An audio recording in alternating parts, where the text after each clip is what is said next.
আসসালামু আলাইকুম। সংবাদে আপনাদের সবাইকে স্বাগত জানাচ্ছি। আমি ফিরোজ তোহা। শুরুতেই সংবাদ শিরোনাম। বাংলাদেশের সর্বশেষ গুরুত্বপূর্ণ আপডেট সংবাদে আপনাকে স্বাগত। শুরুতেই সংবাদ শিরোনাম, পরে বিস্তারিত। প্রথমে জানাবো, গণ অভ্যুত্থানে বিজয় আসবে ৭ দফা বাস্তবায়নের মাধ্যমে বললেন জামাতের আমির। ছাত্র জনতার আত্মত্যাগে অর্জিত ২০২৪ সালের গণ অভ্যুত্থান জাতীয় জীবনে এক ঐতিহাসিক মাইলফলক। এই অর্জনের সম্মান রক্ষা এবং দেশের গণতান্ত্রিক শাসন পুনঃপ্রতিষ্ঠার লক্ষ্যে ৭ দফা বাস্তবায়ন অপরিহার্য বলে মন্তব্য করেছেন বাংলাদেশ জামাত ইসলামের আমির ডক্টর শফিকুর রহমান। আজ রাজধানীর মগবাজারে দলের কেন্দ্রীয় কার্যালয়ে জাতীয় সমাবেশ বাস্তবায়ন কমিটির এক বিশেষ বৈঠকে সভাপতির বক্তব্যে তিনি এসব কথা বলেছেন। আমি জানাবো, ট্রাম্পের আরও অস্ত্র পাঠানোর ঘোষণার পর ৭০০ ড্রোন দিয়ে ইউক্রেনে ব্যাপক হামলা চালালো রাশিয়া। মার্কিন প্রেসিডেন্ট ডোনাল্ড ট্রাম্প কিয়েভে আরও প্রতিরক্ষামূলক অস্ত্র পাঠানোর প্রতিশ্রুতি দেওয়ার কয়েক ঘণ্টার মধ্যেই রাতভর রেকর্ড পরিমাণ ৭২৮টি ড্রোন দিয়ে ইউক্রেনে হামলা চালিয়েছে রাশিয়া। এরপর জানাবো, ২০ থেকে ৩০ দেশের কাছে পারমাণবিক অস্ত্র চলে যাওয়ার আশঙ্কা আইএইএর। ২০ থেকে ৩০টি নতুন দেশের কাছে পারমাণবিক অস্ত্র চলে যাওয়ার আশঙ্কা করছে আন্তর্জাতিক আণবিক শক্তি সংস্থা আইএইএর মহাপরিচালক রাফাল গ্রোসি। তার মতে, ইউরোপীয় সহ অন্যান্য দেশগুলোর পারমাণবিক অস্ত্র অর্জন করলে বিশ্ব জঙ্গলের আইনে ডুবে যাবে। এদিকে তীব্র তাপপ্রবাহে ইউরোপে ১০ দিনে ২৩০০ জনের মৃত্যু। তীব্র তাপপ্রবাহে ইউরোপের ১২টি শহরে গরমজনিত কারণে ৩ কোটি মানুষের মধ্যে ২৩০০ জনের মৃত্যু হয়েছে। এই ঘটনায় অন্তত ১০,০০০ জন আহত হয়েছে। আজ প্রকাশিত বিশ্লেষণে এমন তথ্য জানা গেছে। বলা হয়েছে, এ সময় পশ্চিম ইউরোপের বড় অংশ জুড়ে তাপপ্রবাহ চলছিল, বিশেষ করে স্পেনে। এদিকে ভারতের সেতু ভেঙে ৪টি গাড়ি নদীতে, প্রাণ গেল ৯ জনের। ভারতের গুজরাটে একটি সেতু ভেঙে ৪টি যানবাহন নদীতে পড়ে অন্তত ৯ জনের মৃত্যু হয়েছে। রাজ্যটির আনন্দ ও ভাদোদরা জেলার মধ্যে সংযোগকারী সেতুটি ৯ জুলাই সকালে যানবাহন চলাচলকালের এক পর্যায়ে ভেঙে পড়ে। দর্শক, এতক্ষণ শুনছিলেন সংবাদ শিরোনাম, এবারে বিস্তারিত।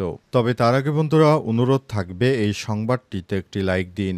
এই চ্যানেলে আপনি নতুন হয়ে থাকলে আমাদের সংবাদটি দেখতে দেখতে চ্যানেলটি সাবস্ক্রাইব করে রাখুন। কমেন্ট করে বন্ধুরা আপনার মূল্যবান মতামত জানিয়ে দিন আপনি বিশ্বের কোন দেশ থেকে বা বাংলাদেশের কোন স্থান থেকে আমাদের সংবাদটি দেখছেন এবং শুনছেন। আর বন্ধুরা, গাজা যুদ্ধে আপনি যদি নিরীহ ফিলিস্তিনিদের ভালোবেসে থাকেন, কমেন্টে ইয়েস লিখে বিশ্ববাসীকে জানিয়ে দিন। সংবাদটি আপনার সোশ্যাল মিডিয়া ফেসবুকে বন্ধুদের মাঝেও শেয়ার করে দিন, যাতে করে তারা আমাদের এই লেটেস্ট আপডেট সংবাদগুলো জানতে পারে। এবারে বিস্তারিত। গণ অভ্যুত্থানে বিজয় আসবে ৭ দফা বাস্তবায়নের মাধ্যমে বললেন জামাতের আমির। ছাত্র জনতার আত্মত্যাগে অর্জিত ২০২৪ সালের গণ অভ্যুত্থান জাতীয় জীবনে এক ঐতিহাসিক মাইলফলক। এই অর্জনের সম্মান রক্ষা এবং দেশের গণতান্ত্রিক শাসন পুনঃপ্রতিষ্ঠার লক্ষ্যে ৭ দফা বাস্তবায়ন অপরিহার্য বলে মন্তব্য করেছেন বাংলাদেশ জামাত ইসলামের আমির ডক্টর শফিকুর রহমান। আজ রাজধানীর মগবাজারে দলের কেন্দ্রীয় কার্যালয়ে জাতীয় সমাবেশ বাস্তবায়ন কমিটির এক বিশেষ বৈঠকে সভাপতির বক্তব্যে তিনি এসব কথা বলেছেন। ডক্টর শফিকুর রহমান জানান, আগামী ১৯শে জুলাই শুক্রবার দুপুর ২টায় রাজধানীর সোহরাওয়ার্দী উদ্যানে অনুষ্ঠিত হবে জাতীয় সমাবেশ। আয়োজন সফল করতে সারা দেশে সাংগঠনিক প্রস্তুতি জোরদার করা হচ্ছে। তিনি আরো বলেন, জুলাই আগস্টে ছাত্র জনতার রক্ত ও ঘামে রচিত আন্দোলন ছিল ন্যায় বিচার ও মানবাধিকার, জনগণের ভোটাধিকার পুনঃপ্রতিষ্ঠার সংগ্রাম। সেই স্বপ্ন বাস্তবায়নের রূপরেখা হল জামাতের ঘোষিত ৭ দফা। তাই জাতীয় সমাবেশ শুধু রাজনৈতিক কর্মসূচি নয়, এটি একটি জাতীয় দায়িত্ব। ডক্টর শফিকুর রহমান আরও বলেছেন, দলীয় নেতাকর্মী সর্বস্তরে দেশবাসীকে সমাবেশ সর্বাত্মক অংশগ্রহণ নিশ্চিতের আহ্বান জানান। বৈঠকে উপস্থিত ছিলেন জামাতের নায়েবে আমির ও সাবেক MP doctor Syed Abdullah Mohammad Tahir, secretary general অধ্যাপক মিয়া গোলাম পরোয়ার, সহকারী সেক্রেটারি জেনারেল মাওলানা আব্দুল হালিম এবং অ্যাডভোকেট এহসানুল মাহবুব জোবার্স সহ আরও অন্যান্যরা। এ সময় তারা বাংলাদেশ জামাত ইসলামের এই নতুন সমাবেশ সফল করতে সবার প্রতি আহ্বান জানিয়েছেন। বাংলাদেশ জামাত ইসলাম সবসময় জনগণের স্বার্থে রয়েছে উল্লেখ করে তারা বলেছে, বাংলাদেশ জামাত ইসলামের নেতাকর্মীরা কখনোই বিগত ১৭ বছর কেন বিগত ৫০ বছরে কখনো মাথা নত করেনি। তারা এক আল্লাহ ছাড়া আর কারো কাছে মাথা নত করে না। সুতরাং যে ধরনের কর্মকাণ্ড পরিচালিত হচ্ছে, জামাতকে নিয়ে যে অপকর্ম করছে একটি রাজনৈতিক দল, তাদেরকে রুখে দেওয়ার জন্য সবাইকে আসা উচিত বলে মন্তব্য করেছে বাংলাদেশ জামাত ইসলামের নেতাকর্মীরা। তারা জানিয়েছে, আমরা এমন একটি বাংলাদেশ গড়তে চাই যে বাংলাদেশে কোনো হানাহানি মারামারি থাকবে না। সেটি হবে সাম্য মৈত্রের বাংলাদেশ এবং নতুন দিনের বাংলাদেশ। ট্রাম্পের আরও অস্ত্র পাঠানোর ঘোষণার পর ৭০০ ড্রোন দিয়ে ইউক্রেনে ব্যাপক হামলা শুরু করেছে রাশিয়া। ইহুদিবাদী ইসরায়েল এবং ইরানের যুদ্ধে সরাসরি মার্কিন যুক্তরাষ্ট্র সহায়তা করেছে। এরপর আবার ইউক্রেন যুদ্ধে ইউক্রেনকে নতুন করে সহায়তার ঘোষণা দিয়েছে যুক্তরাষ্ট্রের প্রেসিডেন্ট ডোনাল্ড ট্রাম্প। তার এই ঘোষণা দেওয়ার পরপরই দেখা গেছে ইউক্রেন জুড়ে রাশিয়ার হামলা তীব্র থেকে আরও তীব্র হয়েছে। এ অবস্থায় ইহুদিবাদী ইসরায়েলিদের মতো আরও ইরান যেভাবে ইহুদিবাদী ইসরায়েলিদেরকে শায়েস্তা করেছিল, রাশিয়া ঠিক একইভাবে ইউক্রেনকে শায়েস্তা করার ঘোষণা দিয়েছে। রাত থেকে একের পর এক মিসাইল ও ড্রোন দিয়ে ব্যাপক হামলা শুরু করেছে রাশিয়া।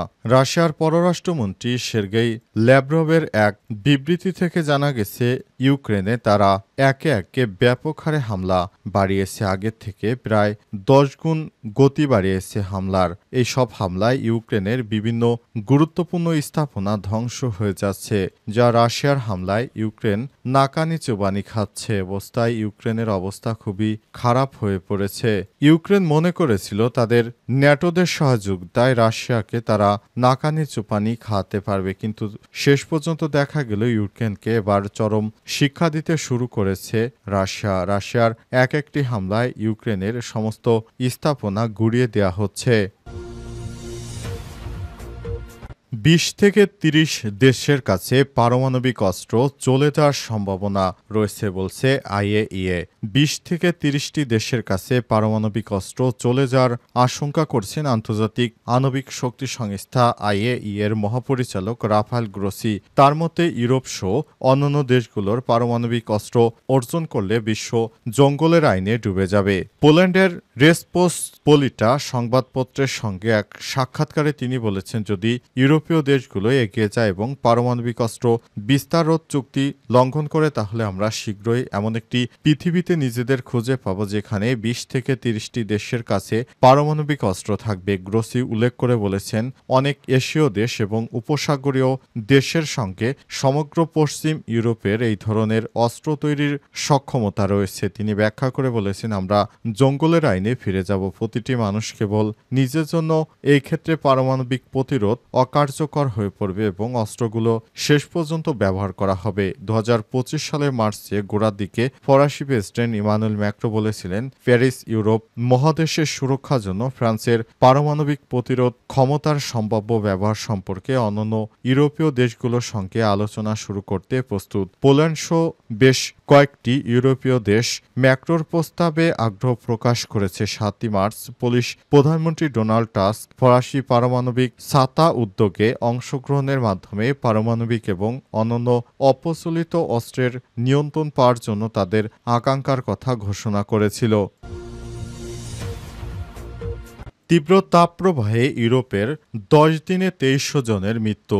তীব্র তাপপ্রবাহে ইউরোপের ১২টি শহরে গরমজনিত কারণে ২৩০০ জনের মৃত্যু হয়েছে বলে এক গবেষণায় উঠে এসেছে। প্রকাশিত বিশ্লেষণে জানা যায় ১০ দিনের মৃত্যুর তথ্য দেওয়া হয়েছে। আল জাজিরা জানিয়েছে, এক প্রতিবেদনে এই তথ্য জানানো হয়েছে। প্রতিবেদনে বলা হয়েছে, এ সময় পশ্চিম ইউরোপের বড় অংশ জুড়ে তীব্র তাপপ্রবাহ চলছিল। স্পেনের তাপমাত্রা ৪০ ডিগ্রি সেলসিয়াস ছাড়িয়ে যায় এবং ফ্রান্সে দাবানল শুরু হয়। গবেষণাটি বার্সেলোনা, রিয়াল মাদ্রিদ, লন্ডন ও মিলান সহ ১২টি শহরকে অন্তর্ভুক্ত করে, যেখানে মোট জনসংখ্যা ৩ কোটির বেশি। এই শহরগুলোতে তাপপ্রবাহের মাত্রা জলবায়ু পরিবর্তনের কারণে সর্বোচ্চ ৪ ডিগ্রি সেলসিয়াস ৩৯.২ ফারেনহাইট পর্যন্ত বেড়ে গিয়েছিল।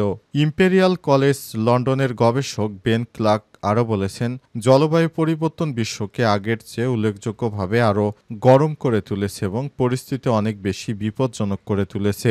গবেষকরা বলেছেন, তারা সমীক্ষার জন্য পর্যালোচিত পার রিভিউ পদ্ধতি ব্যবহার করেছেন, কারণ বেশিরভাগ তাপজনিত মৃত্যু সরকারি প্রতিবেদনেই প্রকাশিত হয় না এবং অনেক দেশ এই ধরনের তথ্য প্রকাশ করে না। তাই তাপজনিত প্রকৃত মৃত্যুর সংখ্যা আরও অনেক বেশি।